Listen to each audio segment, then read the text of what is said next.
Pemirsa, terima kasih Pian masih bersama kami. Berita selanjutnya mengabarkan, Badan Anggaran DPRD Banjarmasin secara maraton bersama tim anggaran pemerintah daerah Banjarmasin membahas anggaran pendapatan belanja daerah murni tahun 2022.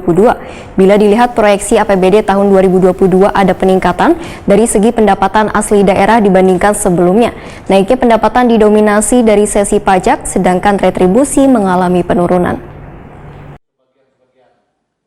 Badan Anggaran DPRD Banjarmasin secara maraton bersama tim anggaran pemerintah daerah Banjarmasin membahas anggaran pendapatan belanja daerah murni tahun 2022.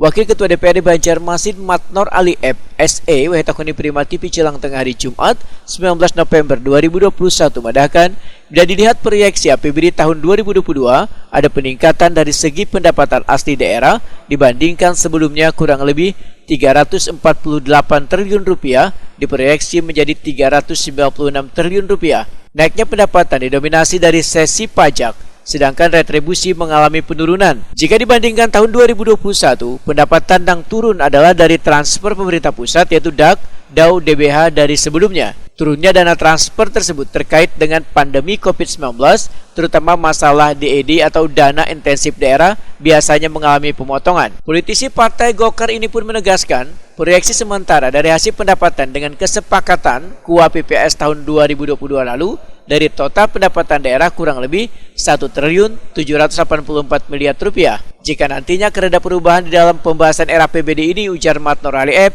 maka total APBD tahun 2022 mencapai 2 triliun rupiah. Salah, kalau memang tidak ada perubahan di dalam pembahasan RAPBD ini, total APBD itu sudah mencapai angka 2 triliun. 2 triliun ya. Nah, 2 triliun ini termasuk juga dengan belanja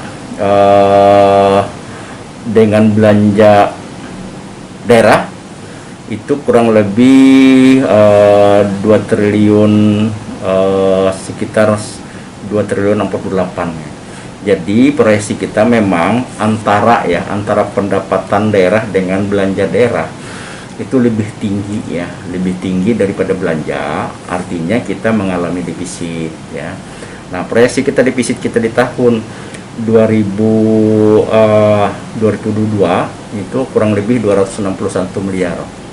261 miliar. Nah, mudah-mudahan dengan 261 miliar itu kita untuk kedepannya untuk pembiayaan daerah akan tertutupi ya. Matnor Ali F menambahkan, sementara ini Badan Anggaran secara maraton melakukan penggodokan RAPBD dari Baisukan hingga malam hari, lantaran masih ada anggaran beberapa SKPD yang masih belum dibahas.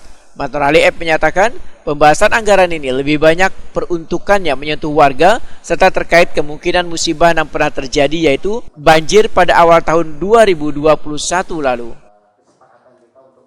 Memang kita lebih banyak ke sektor dalam arti untuk kepentingan masyarakat ya, tetapi kita tidak menyampingkan juga anggaran juga akan kami siapkan di Dinas Kesehatan juga dalam rangka persiapan kalau kemungkinan yang sudah terjadi seperti misalnya COVID-19 ya, kita tidak menutup ini misalnya terjadi lonjakan dan segala macamnya, dan kemudian karena kita juga pernah pengalaman kita di Banjarmasin seusia kita sudah baru kali ini pernah terjadi banjir, juga kami akan mempersiapkan juga untuk persiapan dalam rangka penanganan banjir juga ya, terutama di BPD juga kemarin sudah alot sekali dalam pembahasannya terkait juga BTT segala macam, itu akan kami kupas di sana ya, seperti itu.